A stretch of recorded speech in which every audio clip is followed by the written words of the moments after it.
ለአእምሮአችሁ ምን እያረጋችሁለት ነው? ጭንቀት፣ ሐሳብ፣ ጭንቀት፣ ስትረስ፣ ስለ ልጆች መጨነቅ፣ ስለ ኑሮ መጨነቅ፣ አገር ቤት ስላሉ ወገኖች መጨነቅ፣ ስለ ዘመድ መጨነቅ። ከሰይጣን ቀጥሎ ጠላታችሁ ስትረስ ነው። እንደ ስትረስ ጠላት የላችሁም። የሚገርመው ደግሞ 99% of the things that you worry about, they will never happen. ልጄን፣ እናቴን፣ ቤተሰቤን፣ እስራኤል እንደዚህ ሆኑ ማሰብ፣ መጨነቅ፣ ስትረስ ኮርቲሶል የሚባል ሆርሞንን ይጨምራል። ኮርቲሶል የሚባል ሆርሞን ሲጨምር ኮርቲሶሉ ሃይፐርቴንሽን፣ ዲያቤቲስ ሜሊተስ፣ ኮሮነሪ አርተሪ፣ የልብ በሽታ፣ የደም ብዛት፣ የስኳር፣ ኢቭን የተለያዩ በሽታዎችን ያመጣል። ጠላታችን ነው ጭንቀት። you have to get rid of it። ሲመጣ እኔ ጋርም ይመጣል እኮ ዞር በልልኝ ነው የምለው። በቃ ዞር በልልኝ። ልጅ እንደዚህ ብትወድ፣ ልጆች እንዲህ ቢሆንስ፣ ስትረስ እንደዚህ ቢሆንስ፣ ኑሮ እንደዚህ ቢሆንስ፣ ያኛው እንደዚህ ቢሆንስ። ስትረስ ነው እና ግን ጠላት ነው። ለሜንታል ዌልነሳችሁ ሜዲቴሽን፣ ሰላም፣ ጥሩ ነገር መስማት፣ ጥሩ ነገር ማንበብ፣ ሜንታል ዌልነሳችሁ መጠበቅ አለባችሁ። ይሄንን አእምሮ ብትከፍቱት፣ አጥንቴን ብትከፍቱት የምታገኙት ነገር ብሬን ነው የሚባለው አይደል? ነጩ ግሬ የሆነው ኮሪጌትድ የሆነ በቢሊየን የሚቆጠሩ የነርቭ ሴሎች አሉት። በትሪሊየን የሚቆጠሩ ኮኔክሽኖች አሉት። ሴሬብረም፣ ሴሬቤለም፣ ሜዱላ፣ ፖንስ የተባሉት። ማይንድ ግን ይለያል። ይሄኛው 3 ፓውንድ ነው የኔ ጭንቅላት ውስጥ ያለው ብሬን። ማይንድ ግን ክብደት የለውም፣ መልክ የለውም፣ የቱ ጋር እንዳለ አታውቁም፣ ግን ይረበሻል። ሲመጣና ሲጫናችሁ ስትረስ፣ ጭንቀት ሲበዛባችሁ ቴል ዩርሰልፍ አላስተናግድህም ማለት አለባችሁ። አላስተናግድህም፣ እኔ ጋር ይመጣ አላስተናግድህም፣ አልቀበልህም። ለምን? ሜንታል ዌልነሳችሁ መጠበቅ አለባችሁ። ደህና ስለመሆን ነው ጥቂት ማካፈላችሁ። ደህና ስለመሆን ዳይሜንሽንስ ኦፍ ዌልነስ ይባላል። የተለያዩ ዳይሜንሽንስ ኦፍ ዌልነስ አሉና ደህና ነህ ወይ ስንባልና ደህና ነኝ ስንል ምን ማለታችን ነው? ደህና ነሽ ወይ ሲባል ሲጠየቅና ደህና ነኝ ብለሽ ስትመልሺ ምን ማለት ነው? እነዚህ ዳይሜንሽንስ አሉትና የመጀመሪያው ዳይሜንሽን ኦፍ ዌልነስ የሚባል ነው ኢሞሽናል ዌልነስ ይባላል። ኢሞሽናል ዌልነስ ደግሞ ይሄ ንዴታችን፣ ቁጣችን፣ መነጫነጫችን፣ ብስጭታችን እሱ ነው ኢሞሽናል ዌልነስ።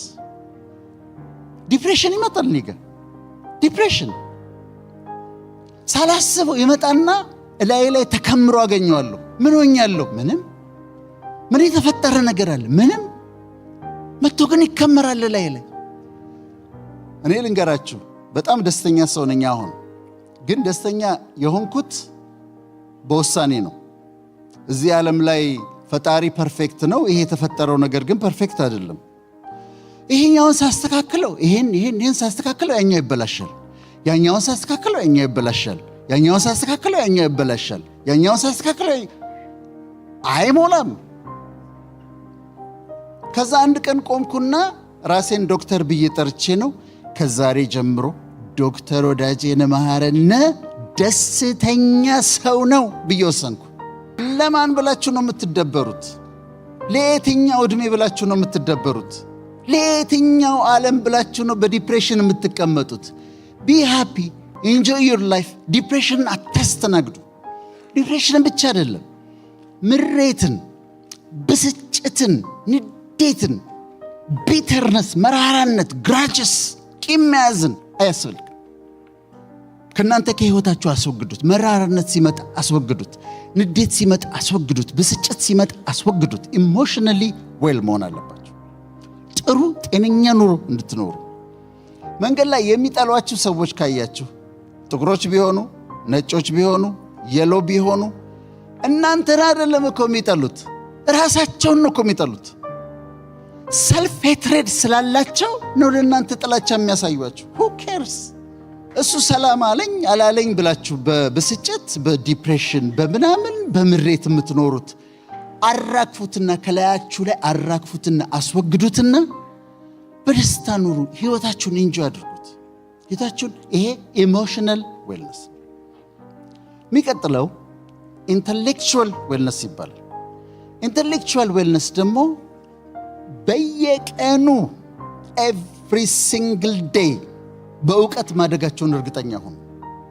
ትንሽ ነገር አንብቡ፣ ዶክመንተሪ ነገር እዩ፣ በእውቀት ደጉ፣ ጨምሩ፣ ትንሽ እውቀት ጨምሩ፣ ትንሽ እውቀት ጨምሩ፣ ትንሽ እውቀት ጨምሩ እና ኢንተሌክቹዋል ዌልነስ ትንሽ እኔ ብዙ ጊዜ አነሳዋለሁ። በኢትዮጵያ ውስጥ በጣም ምሁራን ከነበሩ ሰዎች አንዱ ጳውሎስ ኞኞ ነው። ጳውሎስ ኞኞ ስኮላር ነው የሚባለው። የተማረው ግን እስከ አራተኛ ክፍል ነው። አራተኛ ክፍል ተማሪ ነው። እዛ ነው ያቆመው እና አንድ ጊዜ ሲጠየቅ እንዴት ይህንን ሁሉ እውቀት ሰበሰብክ ተባለ። እኔ አለ ሁል ጊዜ ልተኛ ስል መጽሐፍ ይዤ ነው የምተኛው አለ። እኔ 6ኛ ክፍል ነበርኩ። ይህን ቃለ መጠይቅ ስተኛ መጽሐፍ ይዤ ተኛለሁ። ጥያቄ መጠየቅ ሲኖርብኝ የማላውቀው ነገር ሲኖር እጠይቃለሁኛል፣ አላፍርም። አውሮፕላን ውስጥ ገብቼ ምግቡ እንዴት እንደሚበላ ካላወቅኩ ሆስተሷን ጠራትና እንዴት ነው የሚበላው እላታለሁ። ሬስቶራንት ገብቼ ምግቡ ካልገባኝ፣ እዚህ ጋር ያለው ምግቡ ካልገባኝ፣ ሜኑ ካልገባኝ ጠርቼ ምንድነው እላታለሁ። እኔ የዛለታ የሰማሁ ቀን ጀመርኩኝ የመጽሐፍ ይዤ መተኛት። እስካሁን ድረስ መጽሐፍ ይዤ ነው የምተኛው። ኢንቴንሽናሊ ኤቭሪ ሲንግል ዴይ በማንበብ ዶክመንተሪ በማየት ሰዎችን በማዳመጥ በእውቀት ደጉ። ይሄ ኢንተሌክቹዋል ዌልነስ ይባላል። ሶስተኛው ዳይሜንሽን ሶሻል ዌልነስ ነው። ማህበረሰባዊ ደህንነት ነው። ከቤተሰቦቻችሁ ጋር እንዴት ናችሁ? ከእህት ወንድሞቻችሁ ጋር እንዴት ናችሁ? ከዘመዶቻችሁ ጋር እንዴት ናችሁ? እኔ እህቶች አሉኝ። ከእህቶቼ ጋር ያለ መጣላት ፖሊሲ አለኝ። ይሞክራሉ ሊጣሉኝ፣ ግን አልጣላቸውም በፍጹም። ምን እላቸዋለሁ መሰላቸው? አሁን አንቺ ከኔ ጋር መጣላት ትፈልጊያለሽ? ብትታመሚ እኮ ጓደኞችሽ የተወሰነ ጊዜ ያስታምሙሻል። ከዛ ወንድሟ የት ነው ብለው አምጥተው እኔ ጋር ነው የሚጥሉሽ። እኔንም እንደዛው። እኔም ብታመም ጓደኞች የተወሰነ ጊዜ ያስታምሙኛል። ከዛ እህቶቹ የት ነው ያለው ተብሎ አንቺ ጋር ነው አምጥተው የሚጥሉኝ። አንጣላ። ከእህት ወንድሞቻችሁ ጋር ደህና ናችሁ? ሁሌ ሰላም አድርጉ። በፍጹም ያለ መጣላት ፖሊሲን እንድትከተሉ ነው እመክራችሁ። ሶሻል ሌላ ጓደኞች፣ ጥሩ ጓደኞች። ሪሰርች ምንድን ነው የሚያሳየው? ጥሩ ጓደኞች ያላቸው፣ አንድ ጥሩ ጓደኛ ያላቸው ሰዎች፣ ሁለት ጥሩ ጓደኛ ያላቸው ሰዎች የአእምሮ ጤንነታቸው ከፍተኛ ነው ይባላል። ስለዚህ ቤተሰባችሁ ጋር ሰላም አድርጉ። እናንተ ትልቅ ቢዲ አደልት ኢን ዘ ሃውስ። ወንድሞቻችሁ እህቶቻችሁ ሊጣላችሁ ሲፈልጉ ቢዲ አደልት ኢን ዘ ሃውስ። እናንተ ታዩ ግድ የለም ምናምን ብላችሁ እናንተ ሰላም አድርጉ። እናንተ ተሸነፉ እና ከእህት ወንድሞቻችሁ ከጓደኞቻችሁ ጋር ሰላም አድርጉ። ይሄ ሶሻል ዳይሜንሽን ኦፍ ዌልነስ ይባላል። አራተኛው ኦኪፔሽናል ዌልነስ ይባላል። ስራችሁ እንዴት ነው? ደህና ናችሁ? እግዚአብሔር ይመስገን። ምንድን ነው የምትሰሩት? እውነቱን ነጋገር ከተባለ የሚያኖረን እግዚአብሔር ነው። ግን ምንም ነገር ስሩ፣ ሰርቪስ እስከሰጣችሁ ድረስ ውደዱት። አንድ ጊዜ መጀመሪያ አሜሪካ እንደመጣሁኝ ሰሞን በታክሲ ነበርና በታክሲ ሲሄድ ኤርፖርት ሲሄድ ነጭ ነበረ ሰውየው። ከዛ አወራዋለሁ። ፕሮፌሽን የተማረው ምናምን ስጠይቀ ኢንጂነር ነኝ አለ። ኢንጂነር ሆነ እንዴት ታክሲ ትነዳለህ አልኩት። በጣም አስታውሳለሁ። እንደዚህ ብሎ ነው ያለኝ። ወደ ኋላ ዞሮ አየኝ። what do you mean አለኝ።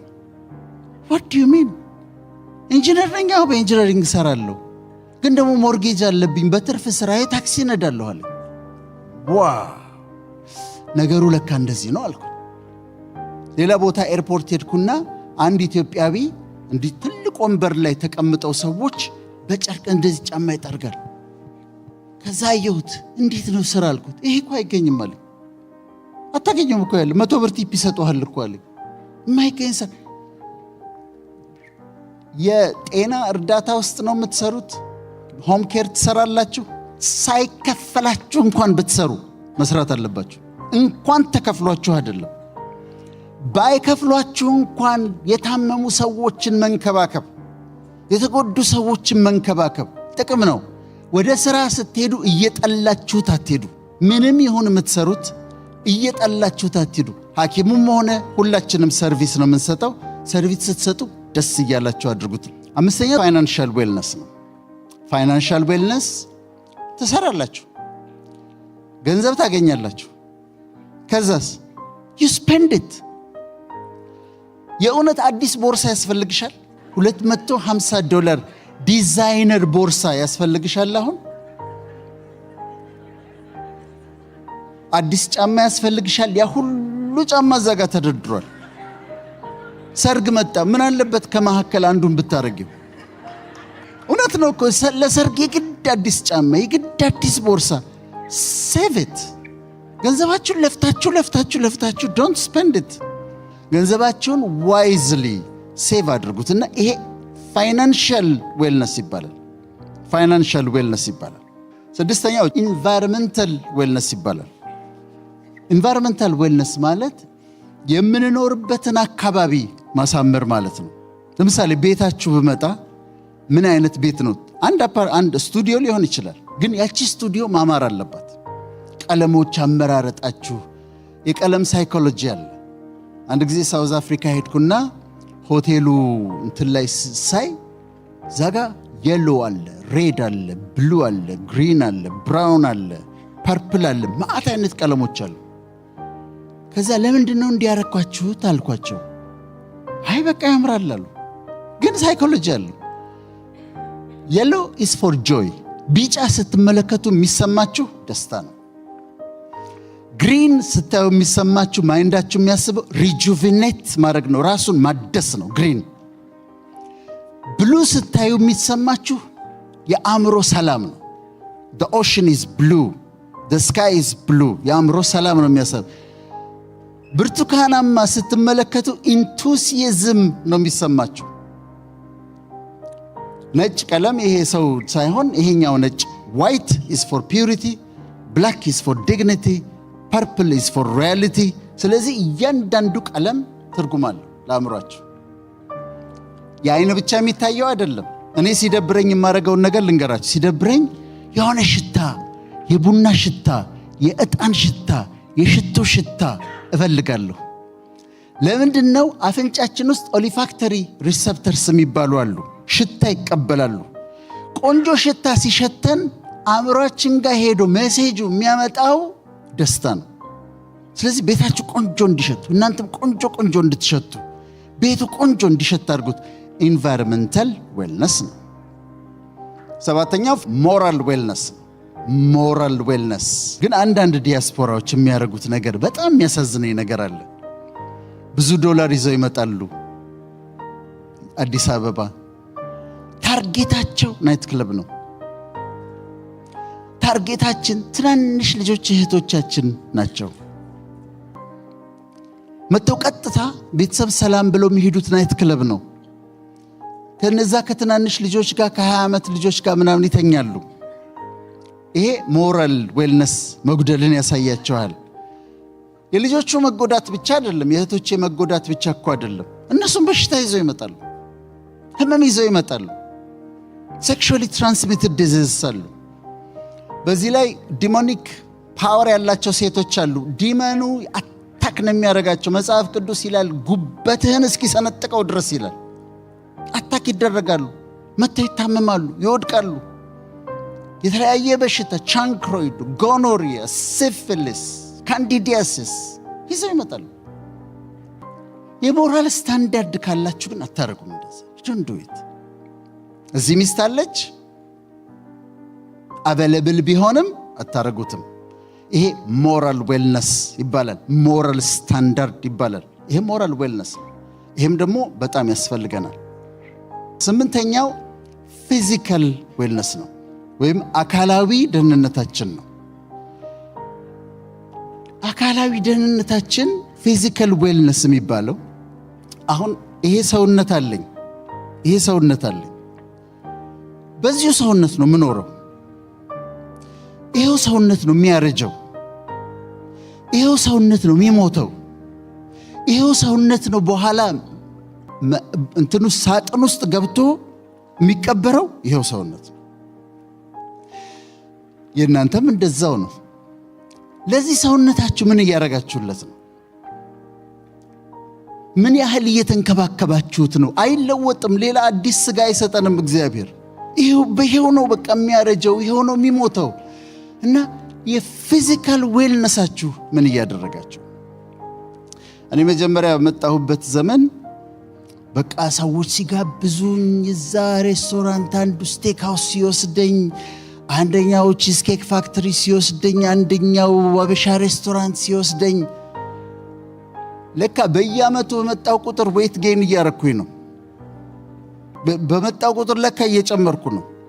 ከዛ 95 ኪሎ ግራም ገባሁ። ማለት 210 ፓውንድ ሆንኩኝ። እንዴት ሉዝ ላድርገው?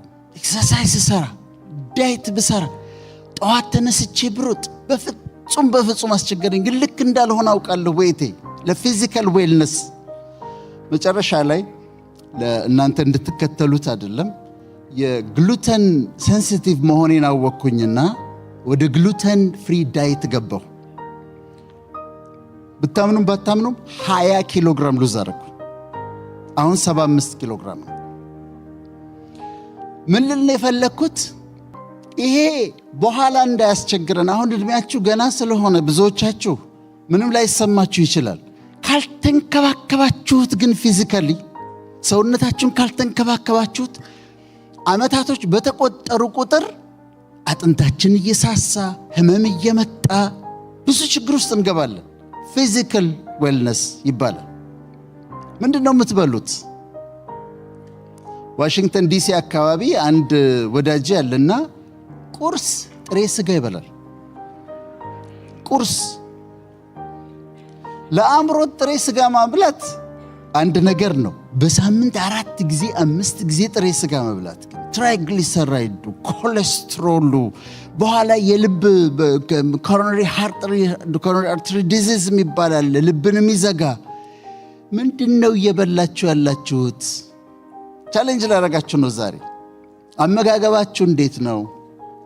ቫይታሚን ትወስዳላችሁ ወይ? እኔ ቫይታሚን ወስዳለሁ። ቫይታሚን ኤ፣ ቫይታሚን ቢ1፣ ቫይታሚን ቢ2፣ ቫይታሚን ቢ6፣ ቫይታሚን ቢ12፣ ቫይታሚን ሲ፣ ቫይታሚን ዲ፣ ቫይታሚን ኢ፣ አይረን፣ ፎሌት፣ ዚንክ፣ ማግኒዚየም፣ ማንገኔዝ ያለበት አንድ ታብሌት በቀን ወስዳለሁ። ለምንድን ነው የምወስደው? ከሚነራል ነው የተሰራሁት። ሰውነቴ ይፈልጋል። ቫይታሚን ለሜታቦሊዝም ያስፈልጋል። አንድ ጊዜ ወዳጆችን ጠየቅኳቸውና በጣም ሀብታሞች ናቸው። ቫይታሚን ተወስዳላችሁ ወይ አልኳቸው። ለምንድን ነው የምወስደው? እኔ እኮ ጤነኛ ነኝ አሉ። ሳፕሊመንት አንወስድም፣ ሚነራል አንወስድም፣ ቫይታሚን አንወስድም፣ ዳይታችንን አናስተካክልም፣ ወይታችንን ለቁመታችን አናስተካክልም። ስለዚህ ግን ማድረግ ያለብን ምንድን ነው? ፊዚካል ዌልነስ መጠበቅ አለባቸው። ዛሬ አሳይመንት ሰጥቼ ነው የሚሄደው። ፊዚካሊ ፊት መሆን አለባቸው። አሁን እኔ እድሜና የምመስለው አንድ አይደለም። ማለት ከእድሜ በጣም ነው ማንሰው የምመስለው። ለምን? ሌላ አካል ስለማይሰጠኝ በጣም በጥንቃቄ እንከባከበዋለሁ። እናንተም እንደዚህ እንድታረጉ ነው። 9ኛው ሁሉ ነገር ኖሯችሁ መንፈሳዊ ህይወት ላይ ከደከማችሁ ደግሞ እሱ ደግሞ አይሆንም። በየሃይማኖታችሁ መጸለይ፣ ማመስገን 4 አይነት ጸሎት አለ። አንደኛው ሪፔንተንስ ነው፣ ንስሐ መግባት ነው። ሁለተኛው ታንክስ ጊቪንግ ነው፣ ማመስገን ነው። ሶስተኛው ፔቲሽን ነው፣ እንዲህ አድርግልኝ ብሎ መጠየቅ ነው። አራተኛው ኢንተርሴሽን ነው፣ ምልጃ ነው፣ ስለሌላው መለመን ነው። እነዚህ ጸሎቶች አሉ። መጸለይ፣ ቅዱስ ቃሉን ማንበብ፣ ቅዱሳን መጽሐፍቶችን ማንበብ እና በመንፈሳዊ ህይወት መለምለም፣ ደግሞ ግሬትፉል መሆን፣ ቅድም ያሳዩ እንደሆን ግራቲቲዩድ ያለው ህይወት መኖር፣ ታንክፉል ሆኖ መኖር። ዛሬ እናንተ መጣችሁ አይደል? እዚህ ብድግ ብላችሁ መጣችሁ፣ እዚህ አምሮባችሁ ተቀምጣችኋል። ስትሮክ መጥቶት ተነስቶ ለመሄድ የሚሞክር ቻልኩበት እኮ አሁን መራመድ እየቻልኩ ነው እኮ የሚል እኮ ሰው አለ። እናንተ እዚህ ጋር ዘንጣችሁ ተቀምጡ። ቢ ታንክፉል፣ ግራቲቲዩድ ይኖራችሁ። መኪናችሁን አስነስታችሁ ወደፈለጋችሁበት ትነዳላችሁ። በጥፋትም ያለ ጥፋትም እስር ቤት ሆነው አንድ ቀን ወጥቼ ንጹህ አየር ተንፍሼ በእግሬ ሄጄ እያሉ የሚመኙ በጣም ብዙ ሰዎች አሉ። እናንተ ነፃ ናችሁ። ማታ ትገባላችሁ። ብዙዎቻችሁ በጣም አጭር ጸሎት አለች የምትጸልዩት ማታ ከእንቅልፍ በፊት እግዚአብሔር ሆይ ስለበጣም ሰላም ስለዋልክኝ አመሰግናለሁ ስለመሰድረኝ ትሉና ራሳችሁን ሲነካ እንቅልፍ ይወስዳችኋል። እማይተኙ በጣም ብዙ ሰዎች አሉ። ይሄ ደግሞ ስፒሪቹዋል ዌልነስ ይባላል። ስለዚህ እንደዚህ ጠብቁና ራሳችሁን ፊዚካሊ፣ ሜንታሊ፣ ኢሞሽናሊ፣ ሶሻሊ፣ ፋይናንሻሊ፣ ኦኩፔሽናሊ፣ ስፒሪቹዋሊ፣ ሞራሊ ጠብቁና እንዳማረብን እናርጅ።